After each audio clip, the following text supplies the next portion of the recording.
유럽은 가장 혹독한 겨울을 맞을 것이다. 러시아의 에너지 무기화 때문입니다.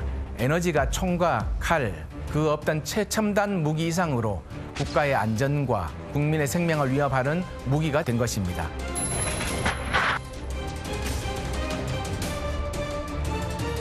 이집트와 폴란드까지 국가적인 명운을 건 원전 사업에 세계가 앞다투어서 한국형 원전의 손을 들고 있는 겁니다.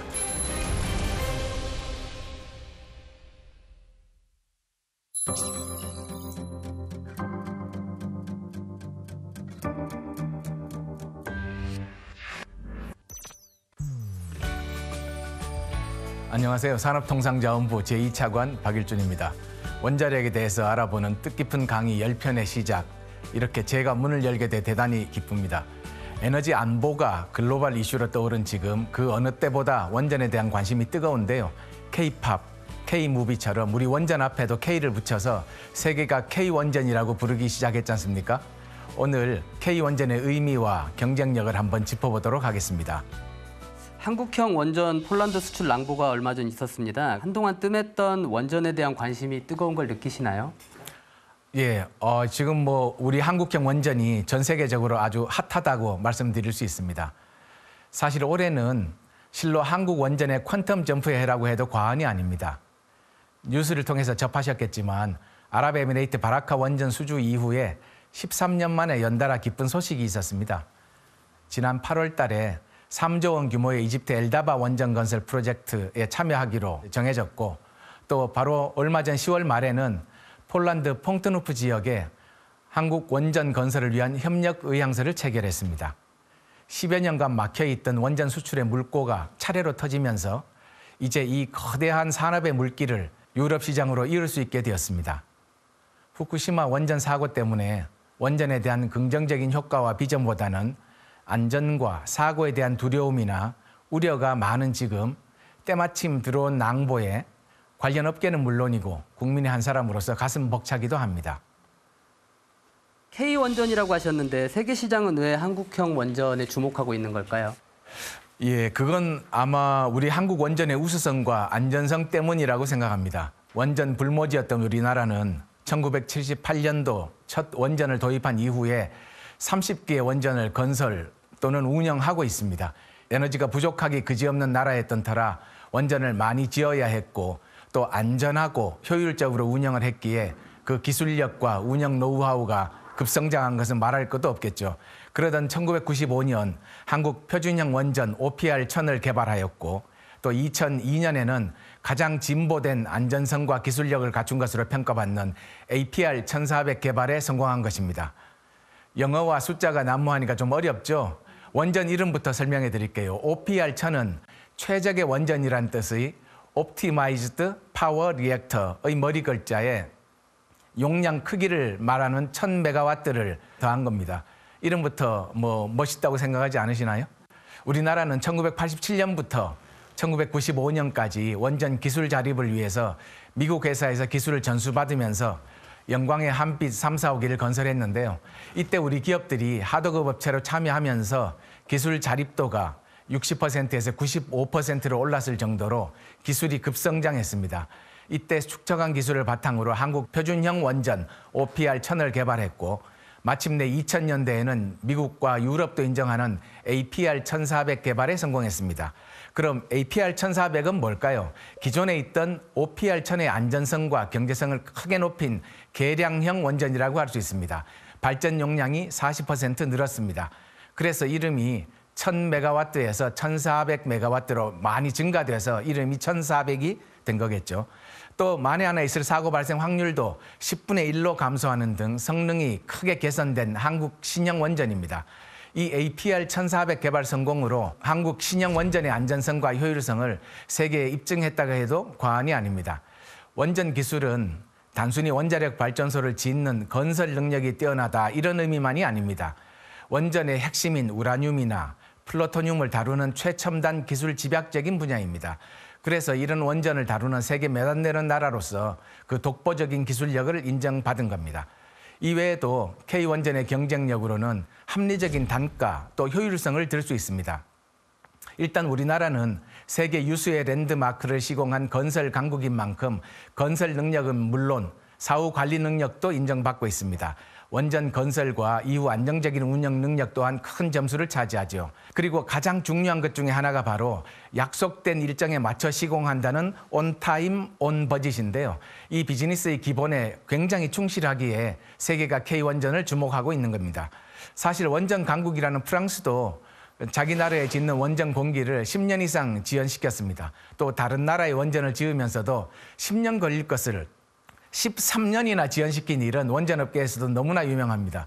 이렇게 건축술과 과학기술의 총화라고 할 수 있는 원전은 약속대로 시공하는 것이 굉장히 어려운데 우리나라는 이 어려운 것을 제때에 약속한 대로 시공하고 관리하는 능력을 두루 갖췄다는 겁니다. 정말 가슴 뿌듯합니다.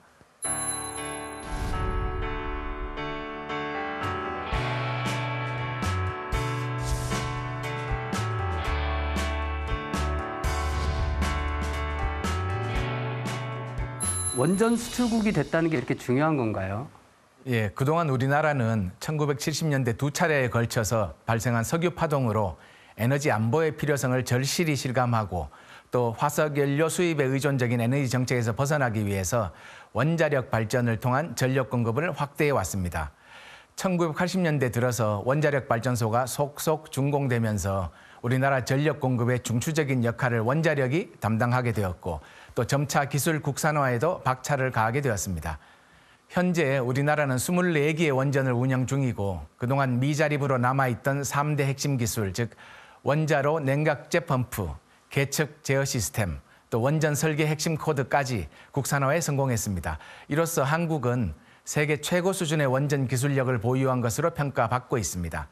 그 결과 우리 원전의 첫 수출이었죠. 2009년 12월 한국 컨소시엄은 세계 유수의 쟁쟁한 경쟁국을 제치고 UAE 원전 사업의 최종 사업자로 선정된 바 있습니다.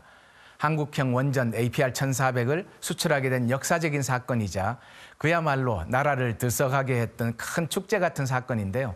이로써 우리나라는 원전 수입국에서 미국, 프랑스, 러시아, 캐나다, 일본에 이어서 세계 6번째로 원전 수출국으로 도약하게 된 거죠. 이후 올해 이집트와 폴란드까지 국가적인 명운을 건 원전 사업에 세계가 앞다투어서 한국형 원전의 손을 들고 있는 겁니다. 한국형 원전이 단순히 국내 주 에너지원으로 우리 산업 경제 견인과 서민 생활의 안정에 크게 기여한 것을 넘어서 수출 활로를 열고 또 일자리를 창출하고 돈으로 환산할 수 없는 국격 상승의 가치가 있습니다. 특히 무엇보다 이번 러시아 우크라이나 전쟁에서 보듯이 에너지 안보가 그 어느 때보다 뜨거운 감자로 떠오른 지금 앞으로 우리 에너지 정책이 어떻게 가야 할지를 보여준다 할 수 있습니다. 요새 에너지 안보가 이슈인데 왜 에너지 안보가 이슈인 거죠? 예, 들어보셨을지 모르겠습니다만 많은 언론에서 지금 경고하고 있기를 우크라이나 전쟁에서 촉발된 에너지 한파 속에서 유럽은 가장 혹독한 겨울을 맞을 것이다. 가장 혹독한 겨울이라 왠지 으스스한데요. 그러나 이 말은 절대 과장된 예언이 아닙니다.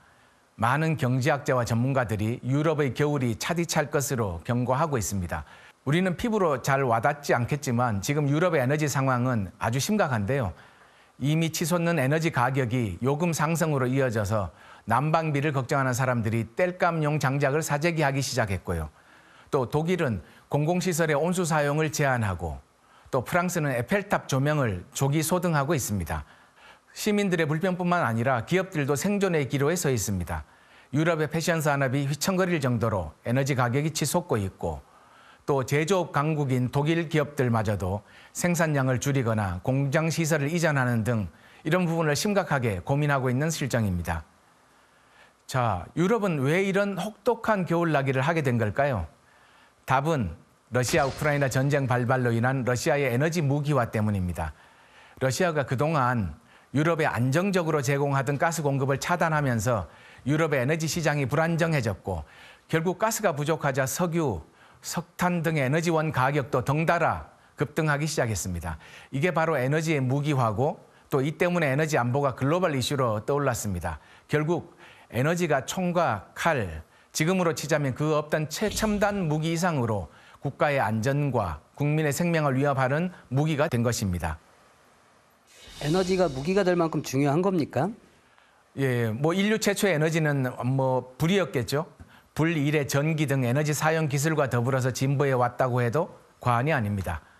국민의 인간다운 삶을 보장하기 위해서 또는 경제와 산업을 위해서 에너지를 안정적으로 공급하는 건 국가의 책무라고 할 수 있습니다. 지금 방송 프로그램 녹화 환경에서도 엄청난 전기 에너지를 쓰지 않습니까?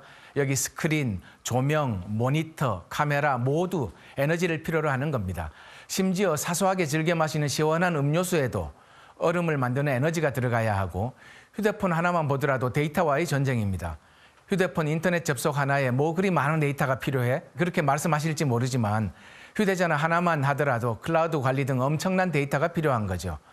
이제 인류는 에너지를 떠나서 살 수가 없습니다. 에너지는 기본적인 의식주 또는 공기와 같은 것, 또 에너지 없는 사회는 상상할 수 없게 되었습니다. 세계 각국은 자국에 맞는 에너지원을 찾고 조합하는 데 온 힘을 쏟고 있다 해도 과언이 아닙니다. 모든 에너지원은 저마다의 장단점이 있기에 한두 가지 에너지원에만 의존하면 상황에 따라서 에너지 공급에 실패할 수도 있습니다.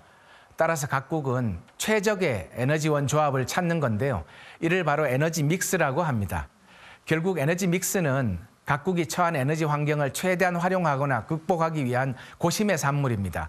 사우디아라비아와 아랍에미레이트, 카타르 이런 중동 국가들은 자기 나라의 풍부한 원유나 천연가스를 주된 에너지원으로 삼고 있고요. 북유럽의 노르웨이는 수력으로 전체 전력의 95%를 생산합니다. 스웨덴, 스위스는 수력과 원자력을 주 에너지원으로 이용하고 있고 바람이 아주 우수한 덴마크나 영국은 풍력 발전을 최대한 활용하고 있습니다. 그런데 흥미로운 것은 이겁니다. 에너지 안보가 중요해진 현 상황에서 유럽의 다양한 국가들은 원전을 적극적으로 활용하는 모습을 보이고 있는 거죠. 특히 탈원전을 강하게 추진하던 독일이 최근 3기의 원전 가동을 연장한 것은 상황의 심각성을 단편적으로 보여주는 한 사례라고 생각합니다. 영국은 2050년까지 원전 8기를 건설하겠다는 계획을 발표했고 프랑스 또한 2035년까지 원전 6기, 또 2050년까지 8기를 추가로 건설할 계획을 검토 중입니다. 한동안 주춤했던 원자력 에너지에 대한 필요성이 최근 다시금 대두되고 있습니다. 우리나라에도 원자력 에너지가 많이 필요한가요? 예, 우리나라는 전력 소비 면에서는 세계 7위의 에너지 사용 대국입니다. 동시에 에너지의 93%를 해외 수입에 의존하고 또 에너지 수입액이 국가 전체 수입액의 20% 이상을 차지하는 일종의 자원 빈국입니다. 사실 지금에야 전력 공급이 딸리는 한여름이 아니고서는 어지간하면 전기를 아껴 쓰자 이런 얘기를 할 필요가 없지만 불과 30-40년 전만 하더라도 학교에서 전기를 아껴 쓰자, 에너지를 절약하자 이런 표어와 포스터를 엄청나게 쓰고 그리던 그런 기억이 있으실 겁니다. 예, 우리나라는 지금도 석유와 석탄, 천연가스 등 화석에너지를 전량 수입에 의존하고 있는 상황이고 태양광과 풍력 같은 재생에너지는 보급 확대를 위해 노력은 하고 있지만 아직 한계가 있는 것이 현실입니다. 무엇보다도 우리나라는 지리적인 여건상 주변국과 전력망이 연결되어 있지 않아서 부족하거나 남는 전기를 주고받을 수 없는 에너지 섬과 같은 곳입니다. 그렇기에 사실 우리 원자력 에너지야말로 국토가 좁고 에너지 수요가 많은 우리나라 여건에 적합한 에너지원으로 다른 발전원에 비하면 여러 가지 장점을 가지고 있는데요. 그간의 급격한 경제 성장과 안정된 서민 살림의 어떤 이면에는 원자력 에너지의 공로가 크다는 것이 과언이 아닙니다. 원자력 에너지 왜 우리에게 꼭 필요한지 하나씩 짚어보겠습니다. 우선 전기는 국민 경제의 가장 필수적인 재화입니다. 물과 식량 이런 것처럼 무조건적으로 안정적인 공급이 되어야 하는 아주 국가 산업의 핵심이자 근간이죠. 원전은 언제 어디서든 필요한 전력을 상시적으로 담당하는 대용량 발전원입니다. 그래서 우리 경제와 일상을 통틀어서 안정적으로 전력을 공급하는 데 기여하는 바가 가장 큽니다. 계절이나 기상과 무관하게 또 안정적으로 전력을 공급하는 가장 중요한 에너지원이 원자력 에너지라는 거죠. 또 앞서 말씀드린 바와 같이 러시아, 우크라이나 전쟁 등으로 글로벌 에너지 공급망 불안이 지속되고 있는 상황에서 에너지 안보는 우리 국가 안보와 직결되는 아주 중요한 과제입니다. 화석연료를 전량 수입에 의존하는 우리나라는 국제 연료 가격의 변화에 큰 영향을 받을 수밖에 없는데요. 원자력은 그 발전 단가 중에서 우라늄과 같은 연료비의 비중이 10% 정도로 매우 낮아서 외부 공급망 충격으로부터는 영향이 적은 사실상 자립 에너지원입니다. 무엇보다도 우라늄 연료는 비축성도 뛰어나서 에너지 안보에 크게 기여하고 있습니다. 다음으로 원전은 직접적인 탄소 배출이 없는 무탄소 전원으로 탄소 중립에 굉장히 중요한 수단입니다. 석유나 석탄 같은 화석 에너지와 비교하지 않고 태양광이나 풍력과 같은 신재생 에너지와 비교했을 때도 원전의 탄소 배출량은 미미한 수준입니다. 기후위기 극복을 위해서 전 세계가 지구의 평균 온도 상승폭을 산업화 이전보다 1.5도씨 내로 제한하자 이런 공동 목표 달성을 위해서 노력하고 있는 지금 상황에서 원전과 같은 저탄소 에너지원의 활용이 필수적이라고 봅니다. 마지막으로는 원전은 경제성이 뛰어나서 우리 국가 경제의 발전과 국민 부담 경감 측면에도 큰 역할을 하고 있습니다. 우리나라는 제조업 중심의 산업 구조를 가지고 있기 때문에 에너지 다소비 산업의 비중이 높습니다. 산업 경쟁력 차원에서도 경제적이고 안정적인 전력 공급이 당연히 중요합니다. 원전의 발전 단가는 다른 발전원과 비교해서 가장 저렴하고 또 화석연료처럼 연료비 가격 상승에 따른 변동성이 적어서 안정적으로 유지되고 있는 것을 확인할 수 있습니다. 안전에 대한 걱정과 우려도 있지만 고효율, 무탄소 원자력 에너지가 왜 필요한지 남은 강의를 통해서 다방면의 원자력 전문가들이 잘 설명드리도록 하겠습니다. 에너지 수입 국가에서 수출 국가가 된 우리 K원자력의 저력, 남은 9강의에서 차례대로 확인해 보시죠. 고맙습니다.